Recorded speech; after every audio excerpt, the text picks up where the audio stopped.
You might have occasion for needing to clear cache in your Salesforce instance. This is usually because after you've created new fields, they do not appear in your page layout, even though you specified that they should appear in a page layout.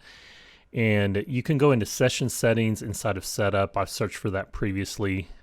And then under security, you find session settings. There's a lot of big, long named checkboxes and other settings here. But what I want to hone in on is one related to caching, and it is this checkbox: enable secure and persistent browser caching to improve performance. Now, if you're needing to see that your fields that you've created are actually going to appear in the page layout, then you can uncheck this and click Save. Now, one note is that this does degrade performance for your entire org potentially, because every time there needs to be a screen refresh, it's pulling in the metadata from Salesforce, hitting the server rather than pulling from recent cache.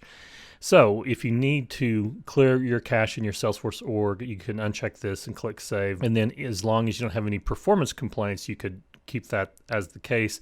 But likely if you have a very large or active organization, you'll want to have this checked back. This enables secure and persistent browser caching to improve performance. That's a mouthful. So if you found this Salesforce video helpful, please do like and subscribe. Also leave a comment down below for what you'd like to learn in Salesforce, and I might make it my next video. And until then, I'll see you in the cloud.